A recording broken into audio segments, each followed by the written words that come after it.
Et 13h03, on va peut-être démarrer. Donc, bienvenue à tous, bienvenue dans les rencontres virtuelles entre les étudiants jurés et les 7 réalisateurs en lice pour cette 7e édition du prix cinéma des étudiants. Il y a 7 rencontres, une par réalisateur, et aujourd'hui, c'est Pedro Costa qui nous fait l'honneur d'être parmi nous pour parler avec vous de son film Vitalina Varela, qui est en lice pour le coup de cœur des jeunes Acide France Culture. Cette rencontre sera animée par Marie-Pierre Bretas, qui est cinéaste et membre de l'Acide. Avant de vous et de leur laisser la parole, 3 petites choses sur le déroulement. Merci à tous de bien couper votre micro pour éviter les interférences.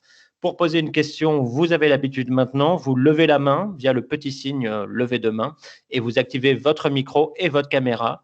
Sinon, en permanence, pendant tout cet enregistrement, cette discussion, veillez à bien couper votre webcam, sauf quand vous intervenez bien sûr, afin que le réalisateur, Pedro Costa, apparaisse seul et en grand à l'écran. Une dernière chose, cette rencontre est enregistrée pour diffusion auprès des autres jurés qui n'ont pas pu se libérer. Donc, si vous ne voulez pas apparaître à l'écran quand vous posez une question, tout simplement, vous n'activez pas votre webcam. Voilà, je vais laisser la parole maintenant à Lucie Detrain, qui s'occupe de la communication de l'Acide, pour vous donner pour vous présenter un petit peu l'association de l'Acide. Bonne rencontre à tous. Merci Adrien. Ouais, je vais être assez brève. Juste vous saluer déjà. Bienvenue à tous, bienvenue à toutes. Merci d'être nombreux pour cette rencontre virtuelle autour du coup de cœur des jeunes Acide France Culture. Aujourd'hui, on va donc parler de Vitalina Varela, qui a été réalisée par Pedro Costa. Vous allez pouvoir échanger avec lui. Le coup de cœur des jeunes Acide France Culture, cette année, vous allez pouvoir voir, vous avez pu voir et vous allez voter entre Vitalina Varela donc, et 143 rue du Désert d'Hassan Ferrani, pour lequel la rencontre a déjà eu lieu la semaine dernière et vous pourrez la retrouver comme celle-ci à l'issue d'aujourd'hui sur le site de France Culture. Donc on pourra vous envoyer le lien à la suite de cette rencontre. Donc c'est la 2e édition de ce coup de cœur des jeunes Acide France Culture. Ça vous permet donc de voir 2 films qui ont été co-soutenus par nos 2 structures, donc l'Acide et France Culture, au cours de l'année écoulée. L'année dernière, et normalement c'est sur des films qui sont déjà sortis en salle, donc comme vous le savez, cette année elle a été très particulière. Donc les 2 films ne sont pas encore sortis, donc vous avez eu vraiment une chance assez exceptionnelle de pouvoir les voir autant en amont de leur sortie. Et en contrepartie, on vous encourage vivement et vraiment à en parler autour de vous au moment de la sortie, à activer le bouche à oreille si vous avez aimé les films. Enfin, ça va être essentiel pour cette typologie de film qu'on défend. Donc je vous glisse dès maintenant la date de sortie de Vitalina Varela. Ce sera le 17 novembre 2021 en salle, donc ce sera distribué par Survivance. Voilà, c'était important de vous préciser ça. Et puis juste un mot sur l'Acide. Si vous ne le savez pas, c'est l'association du cinéma indépendant pour sa diffusion.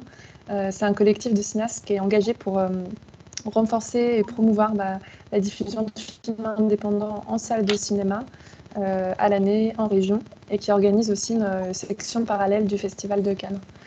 Et comme France Culture, on a vraiment à cœur le renouvellement des publics et on place au centre de notre démarche les publics jeunes que vous êtes. Et on a notamment un réseau de jeunes ambassadeurs qui sont je sais, présents en masse dans ce jury étudiant que vous composez cette année. Et voilà, je vais pouvoir laisser la parole à Marie-Pierre Bretas, qui est une cinéaste membre de l'Acide, donc, et qui va modérer la rencontre avec Pedro Costa. Encore une fois, merci à France Culture pour l'organisation et puis je vous souhaite une bonne rencontre. Merci. Bonjour à vous tous. Je suis donc Marie-Pierre Bretas, une des réalisatrices de l'Acide, donc qui est une association de réalisateurs qui qui aidons à la distribution des films pour leur permettre d'avoir plus large une plus large diffusion et une plus longue diffusion, parce que vous savez que en termes de diffusion, on est sur des méthodes assez libérales et qui donnent très peu de place à certains films. Donc, on a peu de films qui prennent beaucoup de place et ensuite beaucoup de films qui ont du mal à rester en salle, à pouvoir perdurer en salle et à pouvoir donc trouver un public. Enfin, en tout cas, atteindre un public et permettre au public d'aller les voir. Donc, c'est un peu ça notre travail à la CID, c'est d'essayer de faire que certains films, en fait, aient un peu plus de chances d'être vus sur la diffusion en salle. Donc, on est très, très content de soutenir Vitalina Varela, le nouveau film de Pedro Costa. Moi, je dirais un petit peu que même si nous, on est contents, ça donne un peu l'idée de ce qu'est la situation de la distribution des films. On peut d'ailleurs rendre hommage à Guillaume Morel de Survivance de distribuer ce très beau film qui, je vous rappelle, a été un Léopard d'Or au Festival de Locarno et qui, pour l'instant, qui n'a pas été encore distribué. Donc pour moi, Pedro Costa est quand même un des cinéastes les plus intéressants et les plus profonds dans le cinéma qu'il essaye de travailler au fil de ses films. Vitalina Varela, disons que si le long travail de Pedro autour du Cap-Vert et autour de la communauté capverdienne commence dès son deuxième film, c'est-à-dire sa deuxième fiction qui s'appelle Ossos, et qui est là un film assez typique de fiction qui a été tourné avec des acteurs au Cap-Vert. Pardon, excuse-moi, c'est Casa di Lave plutôt. Ensuite, il continue en fait cette exploration, mais en le replaçant un petit peu plus près de Lisbonne et avec le personnage principal qu'il va rencontrer pour son troisième film, Ossos, mais qui est un personnage qui est basé dont une des actrices est une actrice non professionnelle qui s'appelle Wanda Duarte, avec qui il va faire Ossos, mais toujours dans une configuration plutôt fictionnelle, même si on sent qu'effectivement c'est d'abord la figure de Wanda et de sa sœur qui imprègnent énormément le film et qui ont une incarnation comme ça très forte. C'est ensuite pour son quatrième film, Dans la chambre de Wanda, sur lequel il va poser vraiment la caméra sur Wanda Duarte, qui devient en fait le moteur le sujet du film entièrement. Et donc, on est un peu plus sur une configuration de cinéma documentaire, même si de toute façon, cette différence documentaire et fiction commence à devenir très, très ténue parce que le mouvement fictionnel se nourrit de la force documentaire, et la force documentaire s'appuie aussi sur quelques types de mise en scène qui sont plus de la fiction. Donc là, on est dans un cinéma un peu quand même hybride, même si je dirais que Dans la chambre de Wanda est quand même plutôt principalement du documentaire.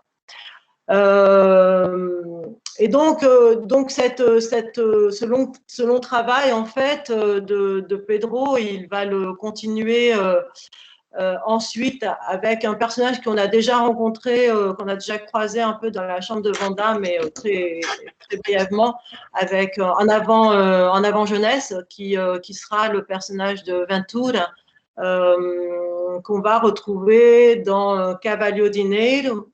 Et ensuite, dans Cavaleiro di Nero, on croise déjà Vitalina Varela, qui va être le personnage du film principal, Vitalina Varela, qui est donc le film pour lequel on est réunis aujourd'hui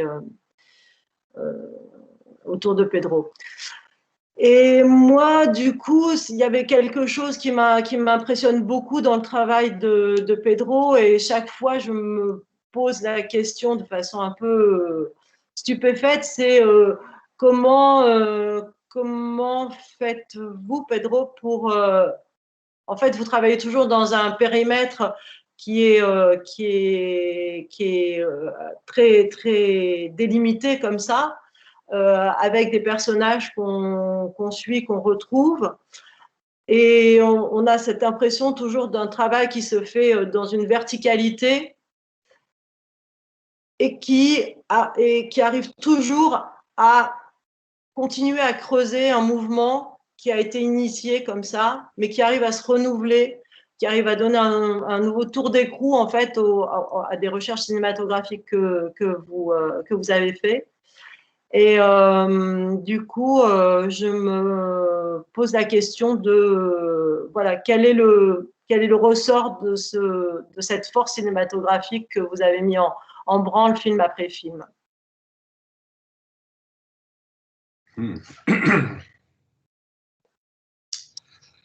Alors, je ne sais pas.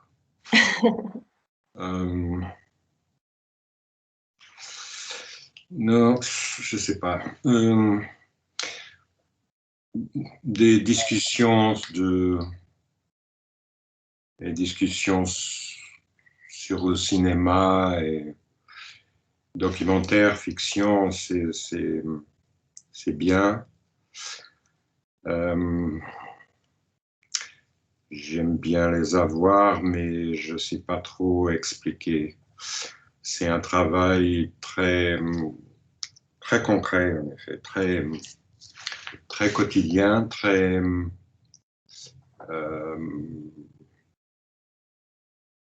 pratique. Moi, j'ai juste choisi une façon de faire peut-être un peu plus, on va dire, petite, on va dire de quartier, presque. Même si le quartier change et change de place, et change physiquement même. Je veux dire, je préfère voir ou essayer de voir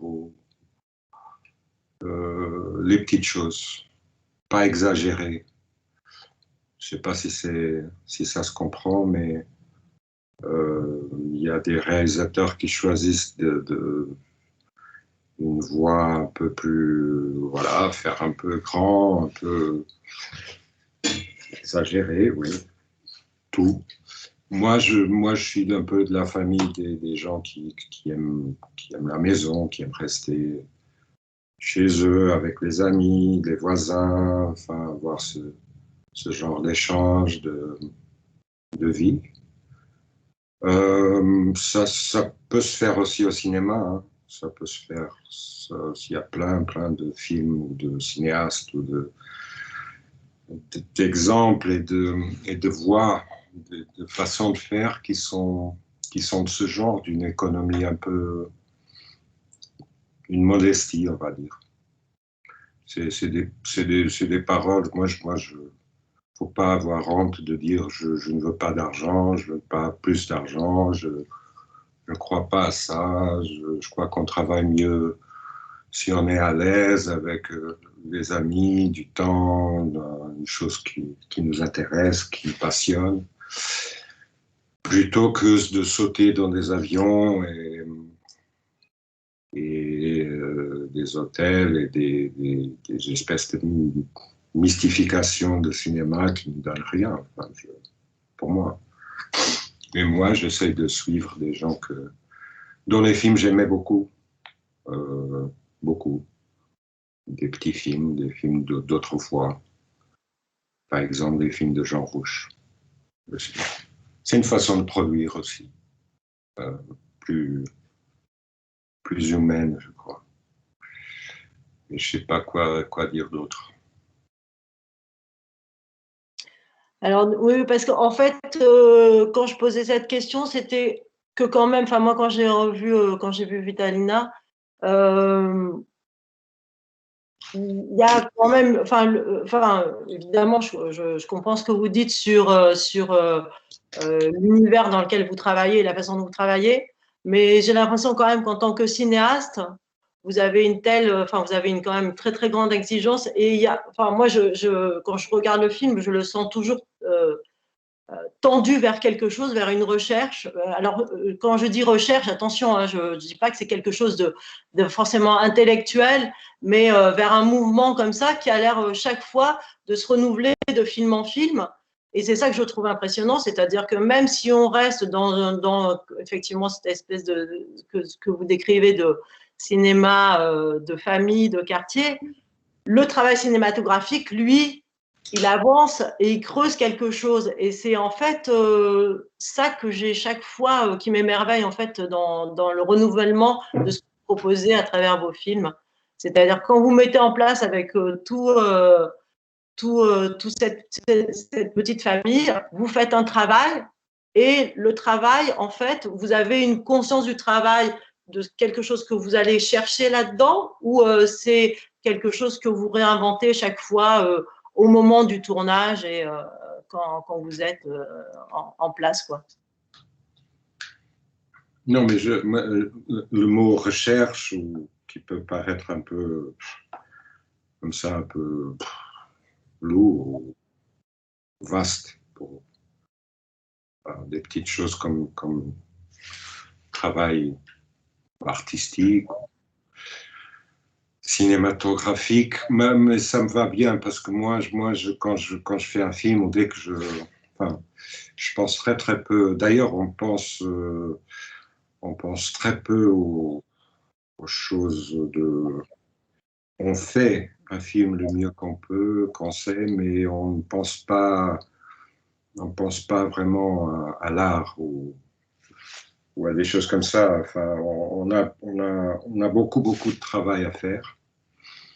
Tous les films que moi j'ai fait depuis 30 ans, peut-être pas, non, 20 ans, tous les films, ils sont faits ou bien j'ai commencé moi-même tout seul.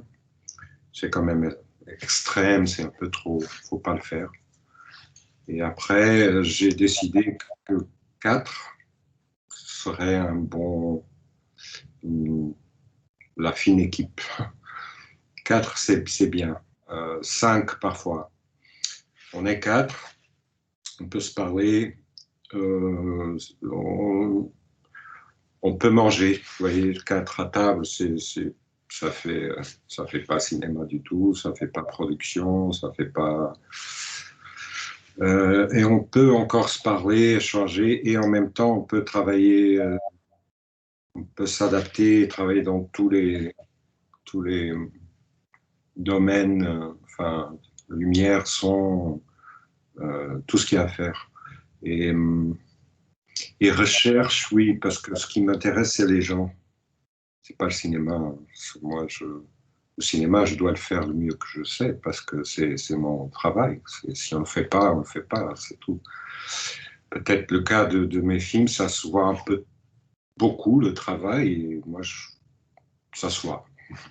Je trouve ça bien. Enfin, moi, j'aime bien voir le travail quand je vois un film, quand je regarde un film. S'il y a du travail, ça se voit.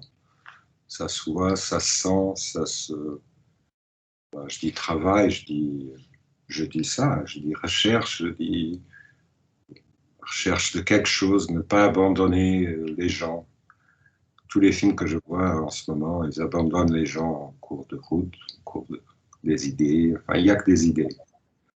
Des idées, des idées, des idées. Moi, enfin, ça, c'est une chose que je n'ai plus quand je fais un film. Il y a que l'application de différentes choses, il y a un travail pratique qu'on fait. Et c'est un travail avec les gens, les acteurs. Voilà. Et dans ce cas-là, Vitalina, tous les autres. Mais c'est ça qui est passionnant pour moi. Et depuis toujours, Et le cinéma, pour moi, c'est ça. C'est un instrument, c'est un instrument, c'est une petite machine qui nous fait voir des choses du genre humain, des choses, des sentiments, des rêves, des espoirs, des joies, des tristesses. Et c'est ça qui m'intéresse.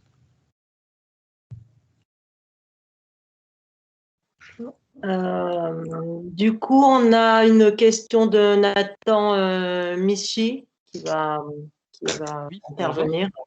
bonjour. Bonjour, je vous remercie d'avoir organisé cette rencontre. Je remercie aussi à Monsieur Pedro Costa de prendre le temps de répondre à ma question. J'ai trouvé ça très intéressant ce que vous avez dit du coup précédemment. Vous me paraissez être quelqu'un qui est très pragmatique dans votre façon de voir le cinéma. Pourtant, quand j'ai vu votre film, j'ai trouvé qu'il y avait un travail assez formidable sur la lumière, ou que moi j'ai un peu affilié ça un peu au clair-obscur. Donc moi, ma question porte sur votre vision que vous avez sur la photographie, du coup, en général, la lumière dans ce film, comment vous l'avez travaillé, voilà, la photographie en général. Merci. Si j'ai parlé trop vite, n'hésitez pas à me dire si vous voulez que je répète. Merci. Non, non, merci, c'est clair. Je ne sais pas si on peut encore parler de photographie pour... Vous savez, les caméras maintenant, c'est des ordinateurs. Il n'y a que des boutons électroniques et c'est très, très difficile. C'est d'ailleurs pour ça que moi je dis souvent, c'est mon sentiment, que pour faire ce qu'on fait, et je dis pas que ça soit bien ou extraordinaire ou je sais pas quoi, je dis toujours on fait ce qu'on doit faire, vraiment, mais ce qu'on fait, j'ai le sentiment qu'il faut qu'on travaille, nous, les quatre, il faut qu'on travaille 10 fois plus, 100 fois plus qu'avant. Quand je faisais des films en 35 mm, en pellicule, ou même avant, avec, vous savez, même le digital, même la vidéo qui a donné le digital, et là on est dans des espèces de définitions d'images hyper sophistiquées, et c'est pas fini encore. Ça s'améliore pas, hein. Il y a un appauvrissement de tout. On va dire de tout, de l'image, de ce qu'on fait avec l'image, de comment l'image est traitée, de comment l'image est pensée, du temps qu'on a pour faire cette image. Donc tout ce que vous entendez sur tout le discours qui, moi je pense qu'il est un peu passé et oublié, la fameuse démocratie ou démocratisation avec la vidéo, même les portables, les petites caméras, etc. C'est oublié, hein. Les caméras digitales aujourd'hui sont pires, sont d'une hyper complication, sophistication. Si vous voyez une image dans, je sais pas, une revue de cinéma, pas la mienne, parce que moi j'essaie, comme je disais, j'essaie de garder un peu de modestie, un peu d'humanité. Enfin, sinon, je sais pas. Sinon, qu'est-ce qu'on va faire? Vous voyez une image, c'est une espèce d'arbre de Noël, de sapin de Noël. C'est des lumières, des câbles. C'est pire qu'avant. Enfin, avant, une petite caméra 16, voilà, opérée par Jean Rouge, qui opérait seul, ou d'autres cinéastes qui faisaient la caméra seule, 16 mm, même 35.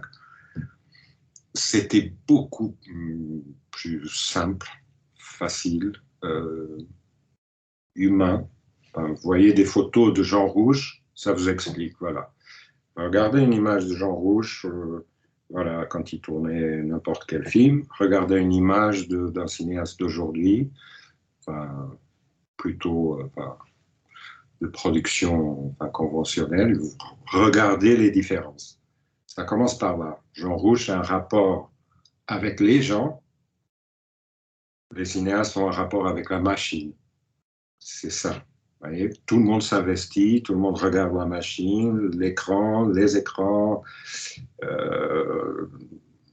et il n'y a pas de travail autour, ce travail de recherche, ce travail d'être là avec les gens, de se parler, de se Vitaline. C'est un film qui, je ne sais pas si on se sent, mais moi je dirais que c'est un film, oui, c'est un film filmé, mais c'est un film écouté d'abord. Moi j'ai écouté beaucoup. Enfin, moi et mes copains, les quatre, on a écouté Vitaline. On a choisi des choses de sa vie, on a organisé un peu sa vie. Enfin, évidemment, c'est ça que le cinéma fait. C'est organiser, c'est ordonner un peu ce désordre du monde, enfin des vies des gens. Ma vie est très compliquée, la vôtre aussi. On est très chaotique. Et au cinéma, l'idée, c'est de concentrer, réduire, synthétiser et faire une espèce de point sur un moment. Dans ce cas-là, Vitaline, c'était faire le point sur ce moment de souffrance, de deuil, enfin, le moment où Vitaline était au plus bas de sa vie, comme elle disait. C'était le moment le plus difficile de sa vie.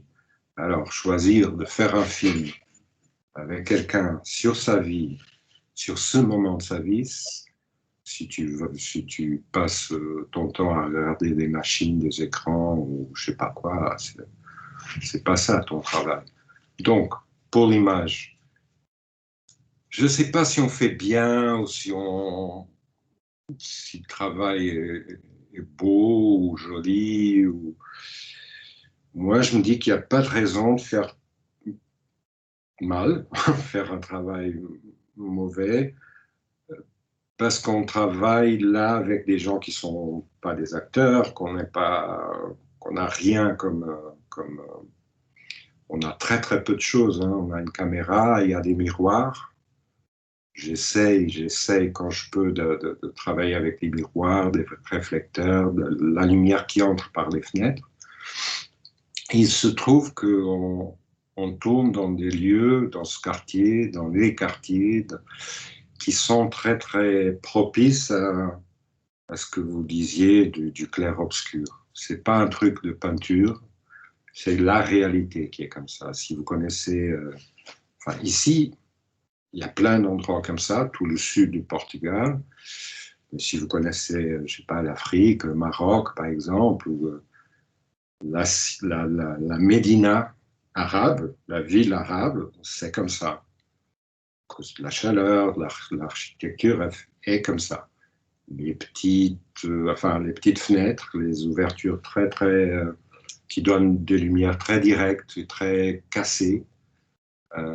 Qui font une lumière sur un peu comme j'ai là, hein, mon visage, et autour c'est un peu sombre parce que voilà.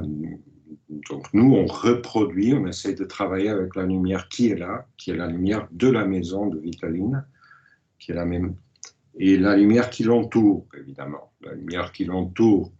Dans ce cas-là, de ce film, c'était une lumière noire.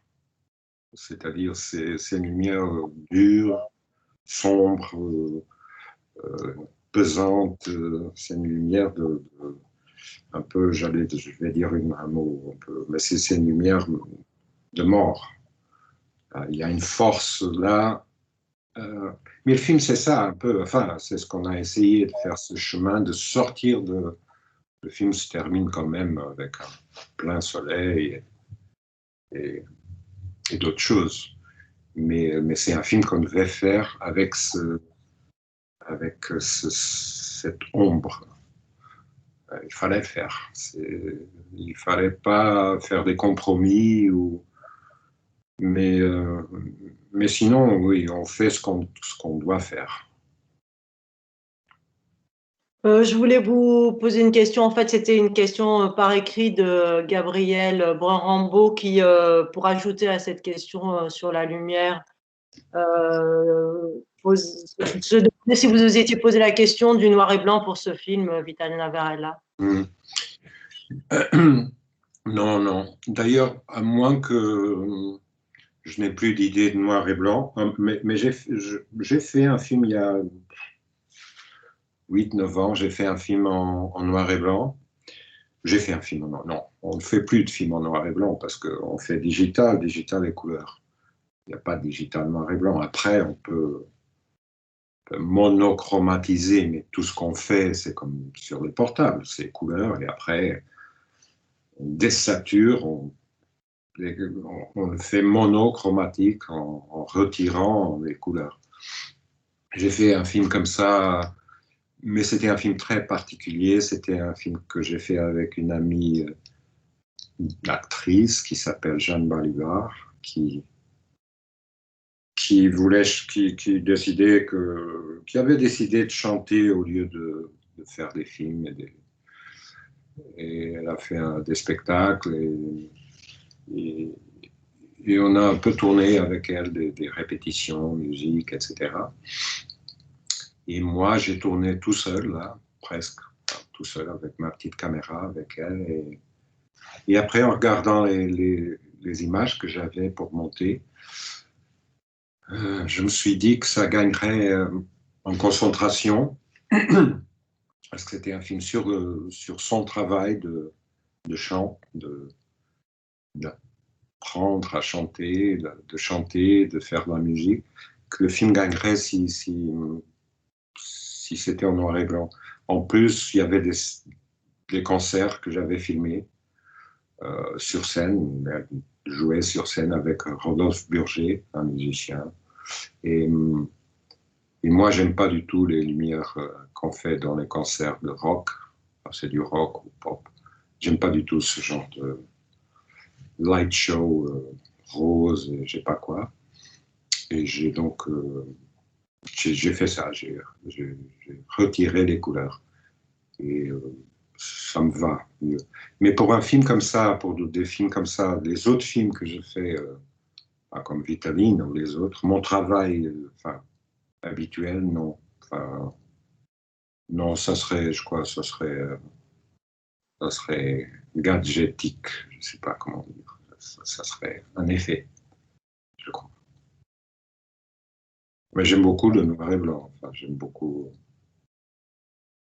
tout le cinéma qui m'a formé. C'était presque tout en noir et blanc. La photo, enfin des photographes. Une photo noir et blanc, enfin majoritairement. Donc. Je vais repasser la parole à Nathan Missu qui avait de nouveau une question en direct. Donc, Oui, en effet, je voulais rebondir un peu sur ce que vous m'avez dit. Donc moi, de ce que je comprends, donc de ce que j'ai compris, ce que vous m'avez dit, c'est que vous trouvez que la surcomplication de la technique des manières, enfin des techniques du cinéma, de la manière de filmer, la manière dont est fait un film, ça déshumanise un peu le cinéma en soi. C'est ce que, pour résumer de ce que j'ai compris. Non seulement Donc, ça fait partie des ruses, c'est pas des ruses, c'est des stratégies on va dire, du marché pour compliquer la vie des jeunes, par exemple. Parce que les moins jeunes, ils sont. Mais les gens qui commencent, les jeunes, moi je trouve qu'ils ont beaucoup plus de problèmes que moi ou que les gens avant moi. Même si c'est toujours très compliqué, très difficile, très dur de faire un film. Très beau aussi. Faut dire que c'est la plus belle chose du monde, mais très très difficile, très dur. Parce que on fait ça, hein, on fait de la recherche. Si on se dit on va faire de l'art, on va faire un film, un cinéma, le romantisme du cinéma, on est complètement perdu. Je crois qu'il faut se dire on va rechercher quelque chose sur quelqu'un, sur les gens, sur les lieux, et on va faire un travail d'anthropologie presque. C'est ça, hein, faut pas avoir peur des mots. Sociologie aussi. Moi, j'ai pas peur. Hein. Mon film, c'est un peu ça.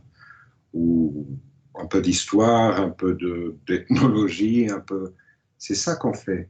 C'est passer des journées, des journées, des journées, des semaines avec des gens dans des lieux et on va voir comment ils bougent, qu'est-ce qui se passe, comment est la lumière, matin, après-midi, soir, quelle est un peu l'économie du lieu, de ce quartier, comment les gens, qu'est-ce qu'ils mangent, de quoi ils parlent, etc., etc. Même si après, rien de ça est dans ton film. Peut-être il n'est pas là, hein, mais c'est bien, c'est comme ça que je vois, je sens le cinéma. Quand je voyais les films d'autres fois, je me disais quel travail fou ils avaient, genre, là, John Ford ou Jean Renoir, connaître les gens. Ben, le film La rivière, The River de Jean Renoir, qui est un des plus beaux films du monde, sûrement. Voilà, je sais que Jean Renoir était, avant de tourner en Inde presque 2 ans. Il a tourné pendant 2 ans. Il est resté en Inde après parce qu'il ne pouvait pas se séparer des gens et du pays. Il lui a changé la vie, presque spirituellement. Et on sent ça dans son film. C'est d'une beauté, d'une clarté, d'une connaissance des choses simple qui doit être, je pense, même si on n'arrive pas, qui doit être notre but, notre objectif, je crois. Donc le marché, ce que je disais, le marché, enfin le cinéma un peu commercial, les forces un peu plus de l'inflation, par exemple, du plus, ça détruit le cinéma parce qu'on n'a pas besoin de beaucoup d'argent pour faire un film. C'est faux.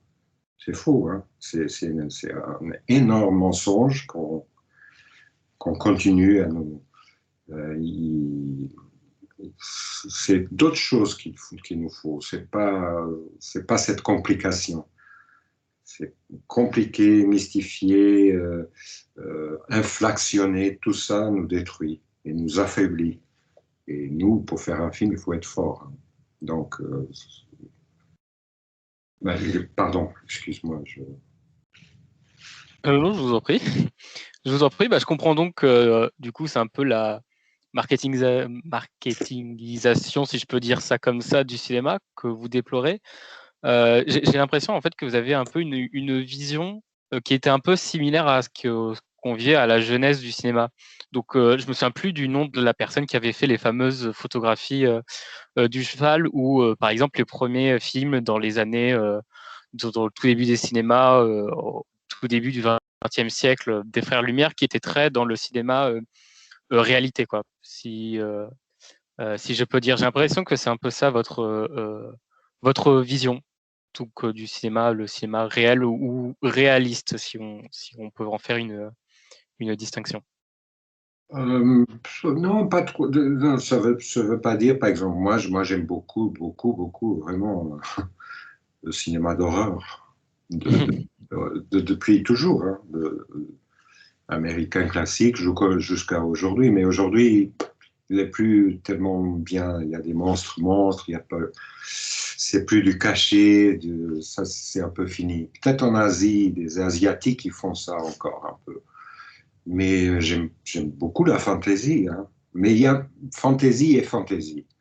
On peut regarder les films de Jean Rouch. C'est des films fantastiques. Hein. C'est avec 2 types dans la savane, au Mali, au Niger. Ils font des aventures extraordinaires avec un petit bout de bois et du rien, presque rien. On peut faire de la fantaisie. Ça, je crois, à ce pouvoir. Mais réalisme ou pas, non, je crois. De toute façon, je crois que le cinéma, quand on fait, et on sait ça, même avec un portable aujourd'hui, quand tu fais une photo, Après, on peut faire des effets, tu peux faire toutes sortes d'applications iPhone, mais quand tu vises quelque chose avec ton portable, avec une caméra, il y a quelque chose qui va se passer. Tu le sens. Il y a une chose qui se passe et toi, en face d'un monde. Mais ce monde peut être ta fiancée, ton fiancé, ton père, ta mère, un ennemi. C'est une confrontation. Et je dis, enfin, c'est violent, c'est toujours violent quand tu regardes quelque chose. Et cette violence est là, c'est la vie, c'est effrayant, comme disait, ça je crois que c'est Cézanne qui disait ça, c'est effrayant la vie. Et le cinéma est là pour faire ça, pour te dire, voilà, tu es en face de quelque chose qui est effrayant, il ne faut pas avoir peur. Il faut travailler ça, il faut conquérir ça s'il te faut, il faut aimer ça, il faut discuter de ça. Donc le cinéma, pour moi, c'est ne pas fuir. C'est juste ça, c'est ne pas fuir. Et moi, je trouve qu'il y a plein de films qui font cette... qui ne veulent pas affronter la réalité, qui ont peur de cette réalité, ou qui ne veulent pas, simplement. Donc, ils exagèrent les histoires de monstres, d'amour, de trains, d'avions, de Tom Cruise, je sais pas quoi. Attention, moi, j'aime bien voir les films de Tom Cruise. Hein. D'ailleurs, pour obtenir mon avion dans Vitalina Varela, quand j'étais à l'aéroport pour lui dire, écoutez, j'ai une dame, je voulais la firmer sur la porte de l'avion, d'un avion, d'un vrai. J'ai dit Tom Cruise, vous voyez. Ça, les gens comprennent. Et ils m'ont dit, mais quoi, Tom Cruise? Oui, elle est là. Comme Tom Cruise, elle est gigantesque, elle est super hero, je sais pas quoi. Et, ah bon, mais les migrants capverdiens, je vois pas. Mais si, donnez-moi un avion. Il sert à Vitaline et sert à Tom Cruise. Vous voyez, parce que c'est ça, cette histoire de documentaire va nous tuer, parce qu'on n'a droit à rien. Moi, je fais déjà des films avec les restes, et je suis très content, enfin, des restes, la poubelle. On peut les faire, hein, on peut continuer à les faire. Moi, je suis très à l'aise. J'ai mon marteau, on a des clous, on fait tout comme ça. Hein. Parfois, il y a ça, on veut un avion. Moi, je voulais un avion, et je ne peux pas admettre que cet avion, les aéroports, des choses comme ça, soient que destinés et soient territoire privé du cinéma commercial. Non, non et non. Et donc, j'ai menti un peu. J'ai réussi à parler de Tom Cruise. Mais il est un peu Tom Cruise hein, dans le film Vitalina. Peut-être même mieux que Tom Cruise. Elle a une vraie force mentale. Et justement, je voulais. Il y avait une question de Kessia Doukarm qui demandait un peu comment se passait le processus d'écriture et de construction du film avec les acteurs et comment l'idée de chaque film prend vie. Là, je vais choquer, décevoir encore. C'est ma vie. Depuis ce film-là, La Chambre de Vandac, donc que j'ai fait en 2000, il y a 20 ans, j'ai décidé, pas décidé comme ça, mais enfin, petit à petit, en travaillant sur ce film presque tout seul, un peu en cinéaste, photographe, peintre, sociologue, reporter, tout à la fois. Je me suis dit, faut pas d'écriture, faut pas l'écrire, faut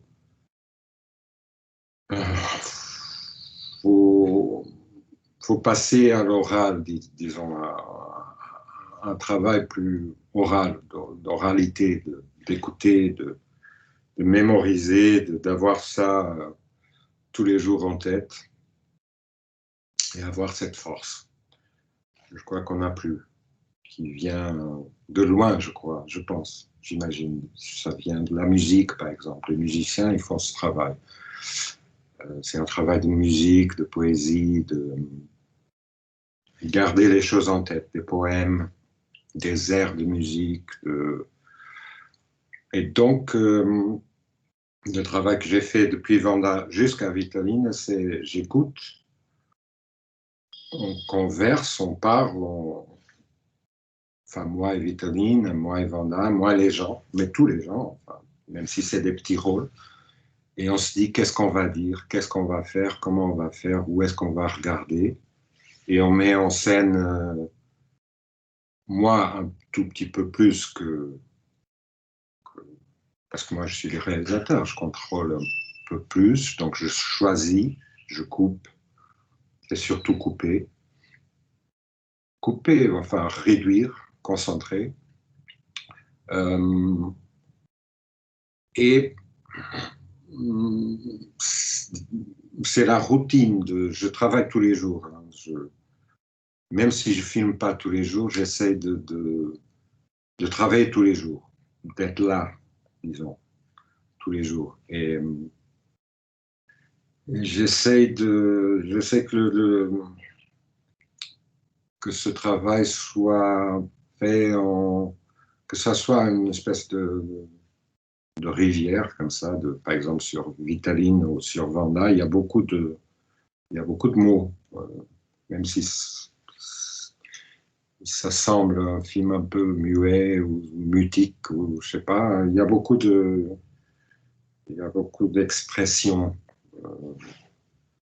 Et donc on répète. Moi je répète avec Vitaline, avec Vanda, beaucoup. On répète avant, pendant, préparation et tournage est mélangé.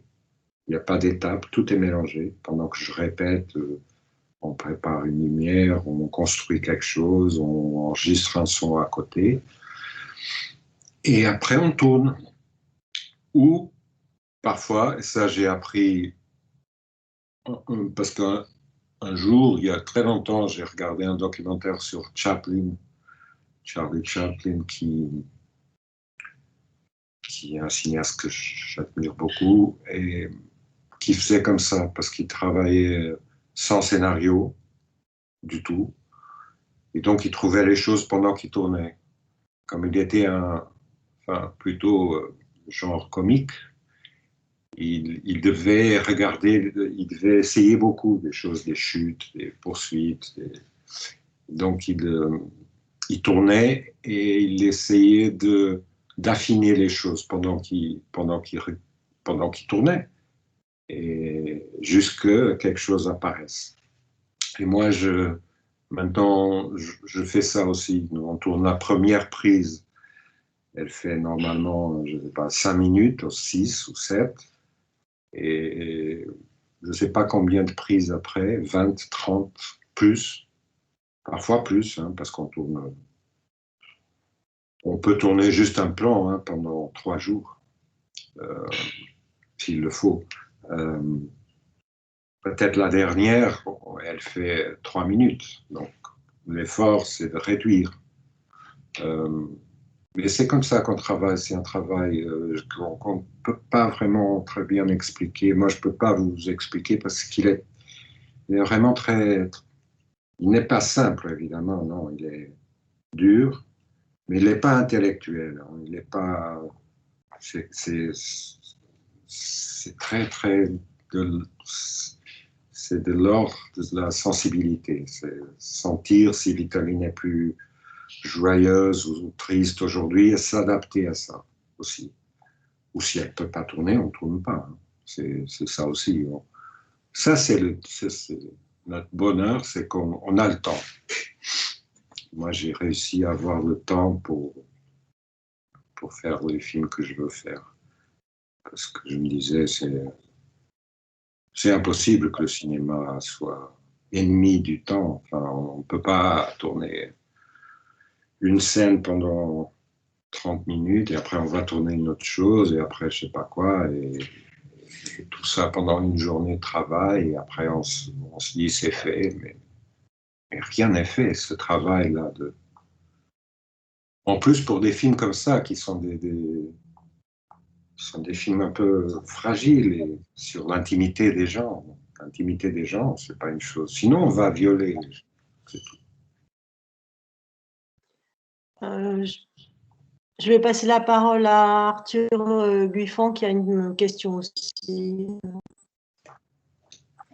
Allez-y, Arthur. Oui, bonjour. Bonjour Pedro, je suis enchanté de vous rencontrer. Merci pour ce film qui m'a bouleversé. J'ai eu l'impression de faire une rencontre vraiment avec Vitalina.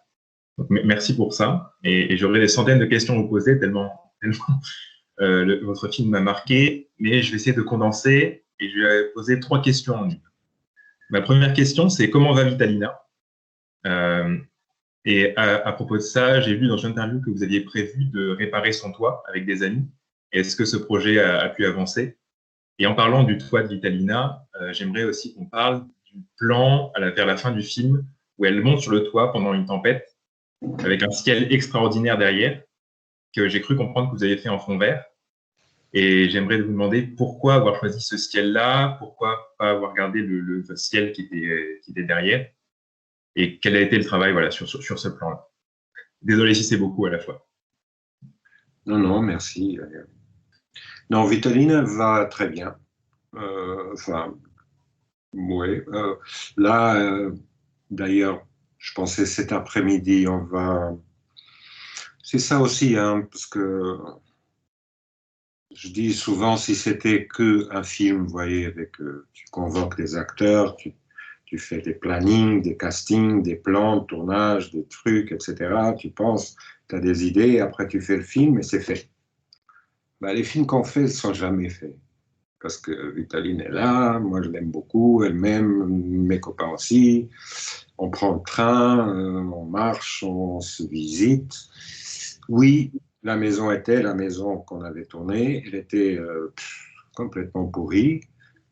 Comme elle disait, son mari n'a pas bien fait le travail, lui qui était un maçon. Donc, nous tous, enfin tous nous quatre, on avait c'était évident, c'est de l'ordre de l'évidence, on avait ce compromis presque que le film n'était pas fini, et peut-être qu'il ne sera jamais fini, mais que quand on aurait réparé un peu, enfin, essayé de aider Vitalina quand même, parce que c'est ça son idée, de faire le travail que son mari n'a pas fait, c'est-à-dire faire une maison modeste, mais bien, où on peut vivre bien sans que la pluie tombe sur le lit, etc. Donc oui, on a même plus que réparé, on a refait le toit complètement, notre toit, ce toit, fameux toit, mais on a détruit des murs, on a fait une grande pièce, on ne reconnaît pas la maison. Elle est assez jolie maintenant. Il manque encore une petite véranda, parce qu'on a eu cette idée. Elle nous a dit, ça serait bien une petite véranda genre tropicale, enfin, western tropicale, où elle peut être là avec ses amis.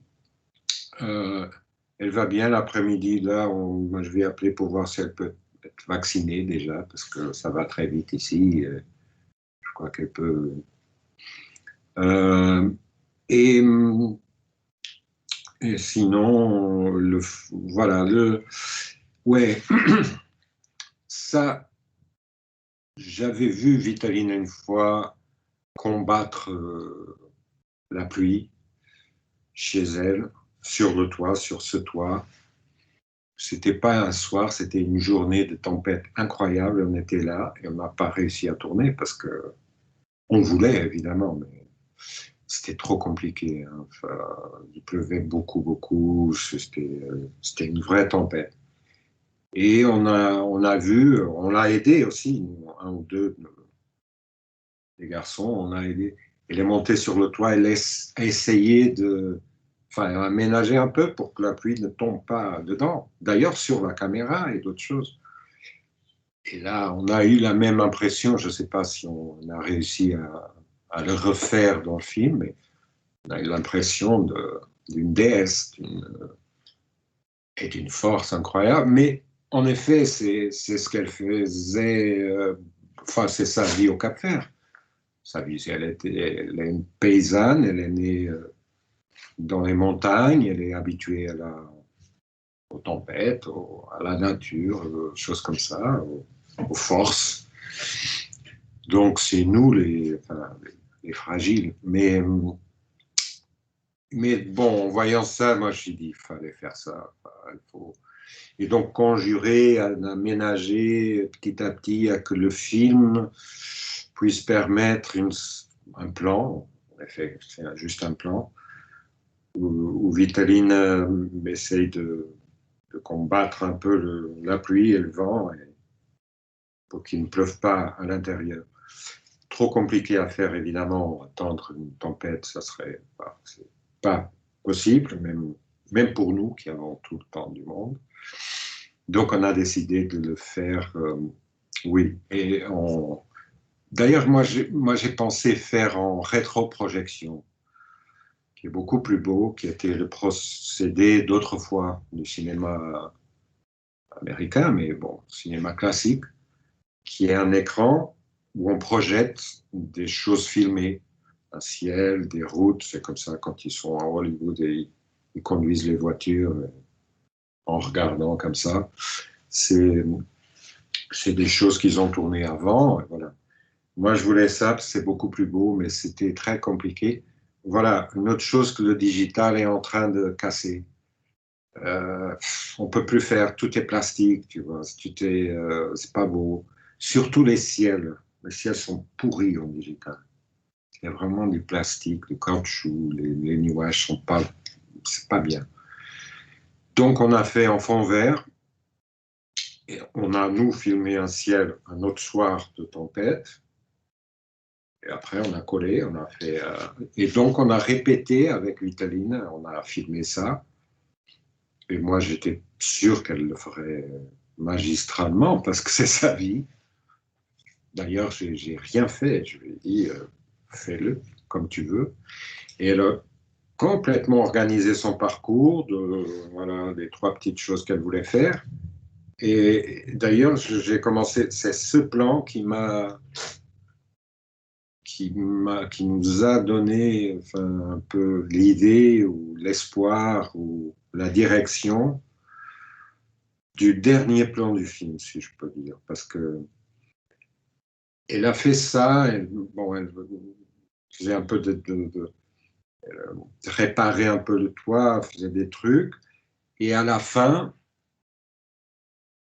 on a fait, je crois, une dizaine de prises, et à partir de la prise 5 ou 6, elle a terminé le plan de la même façon, c'est-à-dire où bien elle se mettait les mains sur les hanches, comme ça, genre, c'est fait, ou bien elle faisait ça sur son front ou sur les yeux.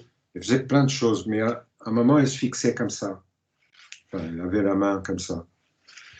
Et moi, je lui disais, j'ai presque dit, mais qu'est-ce que tu vois ou qu'est-ce que tu es en train de faire? Qu'est-ce que tu regardes au loin, c'est ça? Et je ne sais pas, c'était instinctif, j'ai rien demandé. J'ai laissé faire, et on a tourné. Toutes les prises sont comme ça. Après, on a choisi, je pense, la meilleure, j'espère. Mais cette question est restée. Vous voyez, c'est comme ça que les films qu'on fait sont faits.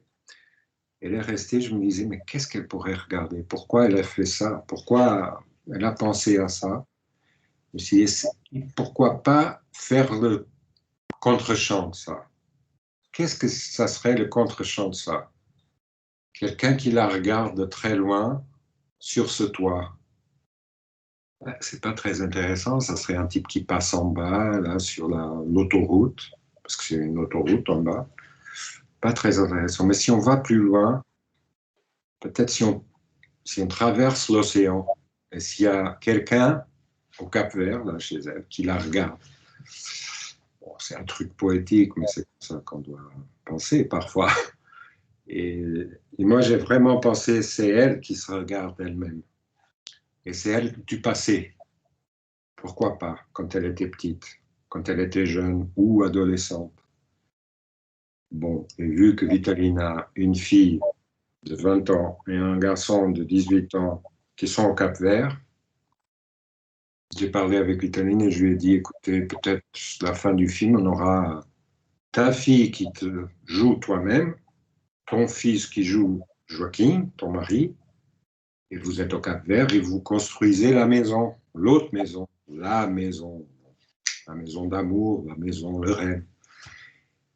Et elle a dit, ouais, pourquoi pas, c'est pas mal. Donc, à partir de là, j'ai dit, il faudrait aller au Cap-Vert. On n'avait pas d'argent du tout, mais à la fin, tourner ce plan de cette maison avec les deux, et qui pourrait être un peu le contre-champ de cette tempête, tu vois, de cette malheur. Avoir le contre-champ du malheur, c'est le bonheur. Voilà, le bonheur, c'est le dernier plan pour moi. C'est cette maison qu'on veut tous, je crois. L'amour qu'on veut tous, etc., etc. Pedro, on va prendre une dernière question avec Élie Bourdon, parce qu'après, je pense qu'il va falloir qu'on vous libère. Donc, Élie, allez-y, posez votre question, et puis on... Moi, je peux être avec vous jusqu'à 1h20, 25, voilà. D'accord. 25, moi je regarde. D'accord, très bien. Alors, donc on aura le temps de poser encore une autre question après, Élie, je pense. D'accord. Bonjour. J'avais deux questions du coup, mais vous avez répondu à la première déjà en partie. Donc la première, c'était pourquoi ces 2 minutes à la fin, enfin avec une lumière assez éclatante, assez aveuglante et en extérieur et qui contraste beaucoup avec toute l'atmosphère enfin assez sombre, l'ambiance assez sombre chez Vitalina Varela, mais vous y avez déjà en partie répondu avec cette idée justement de bonheur après le deuil, le malheur, etc. En fait, j'ai plus qu'une vraie question assez simple. C'est quels sont vos projets futurs? Si c'est aussi des documentaires, peut-être de la fiction, etc. Merci. C'est très inquiétant, là, votre manteau. Je peux l'enlever si vous voulez. Non. C'est juste une... Non, pour la lumière, c'est ça. Enfin, c'était à partir d'un moment... Parce que vous savez, nos films, on les tourne pendant celui-là. Enfin, si on fait une comptabilité de tous les jours, même les jours où on ne tourne pas, parce qu'ils sont beaucoup de journées où on fait d'autres choses, où on est là, mais on ne tourne pas, c'est quand même 1 an et demi. Hein. Donc, c'est une vie. Donc, je ne sais pas, 3, 4 mois, 5 mois, on est là et on se dit, ce film est une espèce de... On va parler comme ça, c'est une façon de faire Vitaline sortir de ce cauchemar. Sinon, enfin, ça serait stupide, je crois, et pas juste que de la laisser enfermer là, dans ces lumières, dans ce malheur, dans ce deuil. Donc, il va falloir qu'elle sorte et qu'elle apprenne. Moi, j'ai eu un prof, j'étais pendant une année dans l'école de cinéma quand j'étais jeune, et j'ai eu un prof que j'aimais beaucoup, que j'aime encore, qui était un cinéaste, qui est mort maintenant, mais qui disait une chose très très belle qui m'est restée, qui est peut-être vraie. Il disait faire un film, je crois qu'il parlait un peu de... Il était poète aussi, il écrivait. Faire un film, c'est une espèce d'apprentissage pour dire adieu aux choses. C'est qu'on fait un film, on se sépare de certaines choses. Vous la mettez dans une boîte, dans un film, c'est fini. Certaines choses ont l'apparence d'être mortes après. Il y a une espèce de mort comme ça. On fixe des choses. Même s'il y a des gens comme vous qui ont vu le film et il paraît vivant ou plus ou moins. C'est quand même, on a dit adieu à beaucoup de choses tous les jours, comme dans la vie. Hein. Et bonjour aussi, ou salut. Et moi, je me disais que c'est ça qui est difficile. C'est pas faire des plans ou penser les lumières. C'est plutôt ça, c'est dire bonjour, salut, ou adieu, ou au revoir, ou à plus tard. Ça, c'est compliqué, comme on sait tous. Parfois, on l'évite beaucoup. On ne sait pas comment faire. On est des lâches. On est des lâches, souvent. Et le cinéma, peut-être, nous donne nous fait voir ça très bien. C'est-à-dire, Vitaline, dans ce film, ce qu'elle fait, c'est dire adieu à beaucoup de choses. À son mari, à une partie de sa vie, à tous les hommes, peut-être. À une espèce de lâcheté qu'elle ne veut pas voir de près. Et voilà, je disais que c'est ce qu'elle fait. Elle apprend à dire adieu. Et quand elle a appris à dire adieu à son mari, du moins, à tout ça, elle sort. Elle ouvre la porte, elle sort. Et elle sort, pour moi, au soleil, dans le vent. Elle est une femme, une fille des montagnes, de l'Afrique, d'un monde que nous, on connaît mal et moins. Et voilà, on a compris que ce film était ça, était ce chemin, était ce cheminement vers quelque chose. Et ça nous a guidés. Comme je n'ai pas de scénario écrit, enfin, je ne vais pas avoir scène 32, extérieur, jour, etc. Je n'ai pas ça. J'ai d'autres choses, j'ai ça. Par exemple, ce film est un chemin de Vitaline vers la porte de sortie de sa maison. Elle est à la cuisine, elle est assise et elle doit arriver à la porte de la maison. C'est 40 pas, 35, c'est super difficile. C'est beaucoup plus difficile de faire les 35 pas que faire 50 scènes de poursuite et baiser, et je t'aime pas, etc. C'est ça qui est difficile. D'accord, merci. Juste du coup une toute petite question en plus. Il n'y a pas de enfin vous n'aviez pas de découpage technique, non plus. Je sais pas si ça se fait tellement dans le documentaire. Non, oui, c'était. Non, on le fait pendant, on le fait tout en même temps, disons. Pendant qu'on travaille, Vitaline, quand elle répète des choses, un monologue par exemple, elle se commence à faire des choses, je dis pas naturellement, mais d'une certaine façon, qui nous font dire peut-être ça serait mieux d'avoir la caméra là et pas là. Donc avec cet objectif, enfin largeur focale, etc. Mais de toute façon, moi, j'essaye que les choses soient simples, plus ou moins simples, et qu'on regarde la personne ou les personnes et les lieux en même temps. J'aime beaucoup avoir les espaces. J'aime voir les espaces que les gens habitent en même temps que les gens sont là. Enfin, voir la cuisine, voir la chambre, etc. Donc, j'essaie de trouver un endroit d'où regarder tout ça à la fois en même temps. Les gens et les espaces, et les mouches, et l'air qui passe, etc. Et donc, c'est un travail d'arriver à poser son pied de caméra. Mais si on a le temps, enfin, si on a le temps, si on n'est pas angoissé, et c'est ça qu'il faut faire, hein, nous, les gens qui veulent faire des films, etc. Et on a tellement d'angoisse déjà, pourquoi en créer d'autres? Enfin, moi, je suis angoissé d'être en face de Vitaline ou de Ventura, angoissé au sens.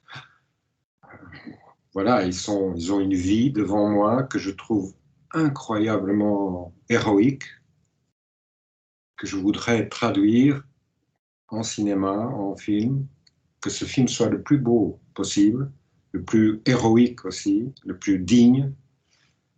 Ça m'angoisse, ça me met c'est une tension.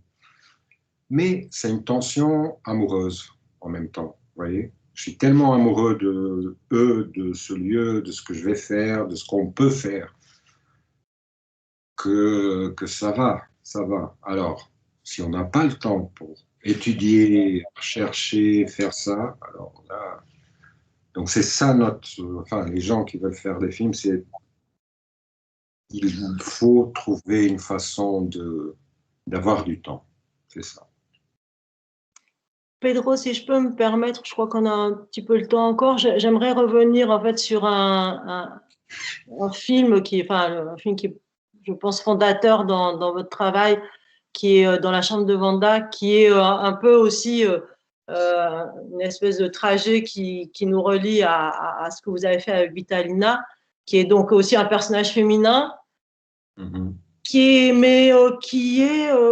avec dans la chambre de Vanda, c'est vraiment je crois que c'est vous qui faites la caméra beaucoup sur ce film-là, et là c'est une confrontation vraiment directe de vous à vous avec Vanda, et Vanda en fait, elle a cette extraordinaire présence que en fait on la regarde faire à peu près rien dans la chambre, sauf des micro choses comme allumer ses briquets, chercher des briquets et chercher ses pages dans les bottins et tout ça.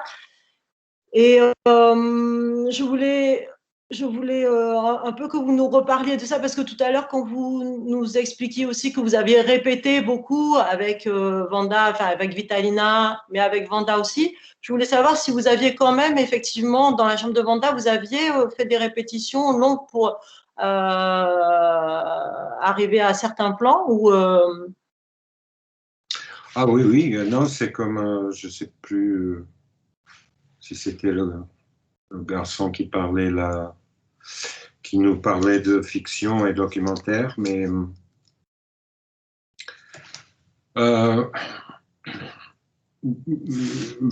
Vanda, qui est très proche de Vitaline, évidemment, pour toutes sortes de raisons, parce que c'est des femmes, des filles, une plus vieilles, une plus jeune, mais des filles dans une espèce de prison. Enfin, oui, dans des chambres, maisons, dans un moment problématique de leur vie, les deux. Et moi, je me souviens, pour Vanda et Vitalina, c'est récent, mon travail, mon inquiétude, ma peur même était la même au début du tournage, et pendant, et même presque jusqu'à la fin. C'est quand on se lance dans des films comme ça, du moins, moi j'ai l'impression que ça pourrait durer toute la vie. Là, c'est la partie documentaire.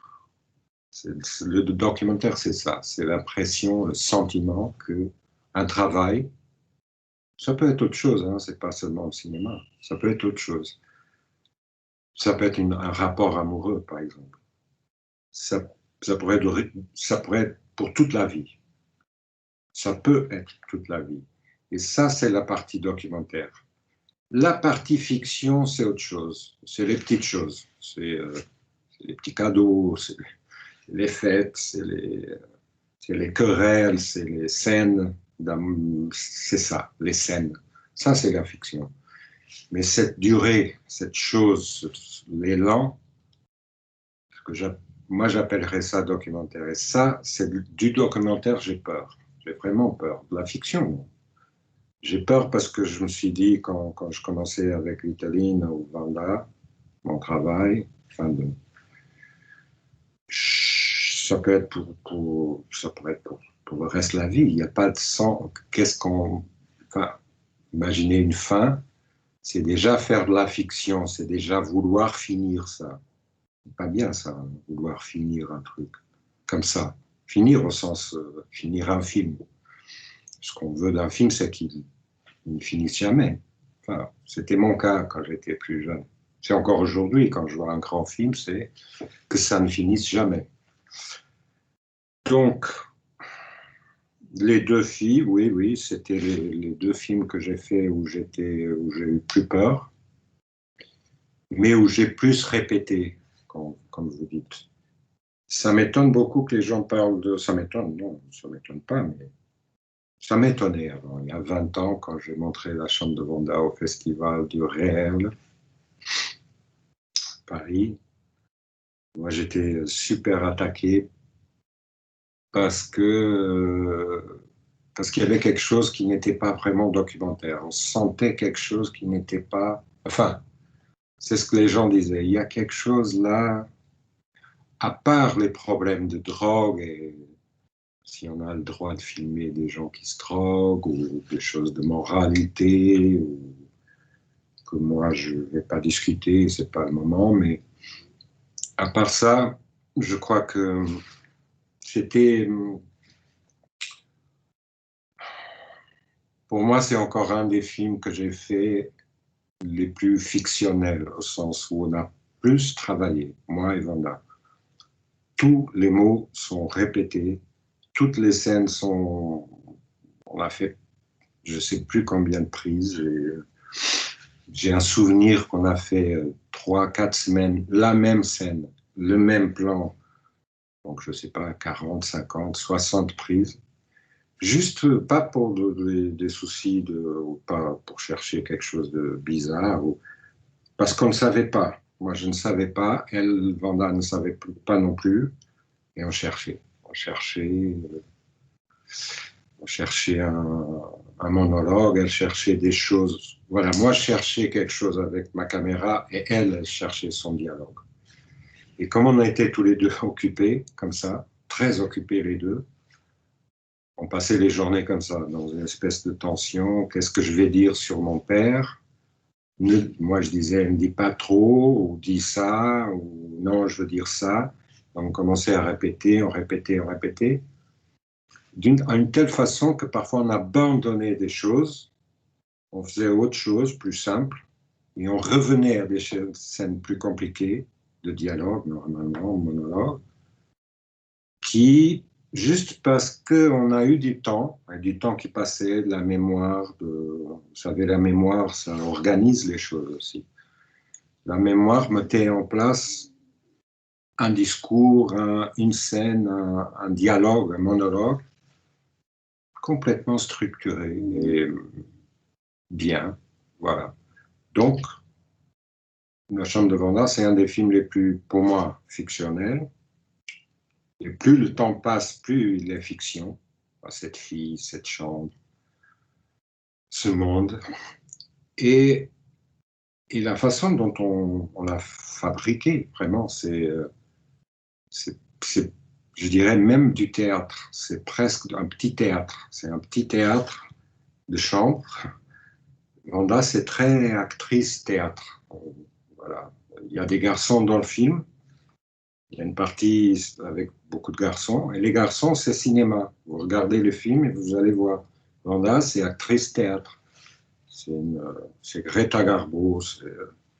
C'est vraiment une grande, comment on dit, dark lady. Les garçons, c'est tous des James Dean, des garçons fragiles qui sont tous, qui se coiffent, qui font tous la pose cinéma. Les garçons, c'est comme dans un film de Nick Ray, de La Fureur de vivre, ou je sais pas quoi, Rebel Without a Cause. Vanda, c'est plutôt Lubitsch enfin, tout ça, je sais pas si vous connaissez ces noms-là, c'est des morts, des grands du passé. Mais voilà. Écoutez, Pedro, je crois qu'il va falloir qu'on vous libère parce que vous aviez des choses à faire, mais c'est sûr qu'on aurait encore des milliers de questions à vous poser et on aurait aimé continuer la conversation. En tout cas, c'est important que, du coup, je crois que le film sort le 17 novembre, c'est ça, il me semble. Là. Donc, même si vous l'avez vu pour cette discussion, on vous encourage vivement à aller le voir en salle parce que, comme vous savez, les films, en fait, ils ont assez peu de temps pour exister en salle et évidemment, les premières semaines sont les semaines les plus importantes pour les films. Donc, si vous pouviez y aller dès la première semaine, ça fait que le film aura un peu plus d'espace pour se développer et être vu par d'autres gens. On vous remercie, on vous remercie bien tous. Et je repasse la parole à Aurélien, peut-être, je sais. Adrien, oui. Pas de souci. Non, simplement pour dire merci à tous, merci à Pedro Costa pour son temps et sa disponibilité d'avoir répondu aux étudiants jurés, pour inciter effectivement aux étudiants jurés de parler du film lors de sa sortie, parce que vous êtes les meilleurs ambassadeurs auprès de vos compères. Merci à tous, merci à Pierre Bretas et Lucie de Train de la CID, et bien sûr merci pour leur présence aux étudiants et étudiantes jurés. La prochaine et dernière rencontre, c'est demain, jeudi à 17h30, avec Amine Sidi Boumedienne pour le film Abou Leila. Voilà, merci à tous, merci encore Pedro Costa, et à très bientôt. Au revoir. Merci, au revoir. Au revoir. Au revoir.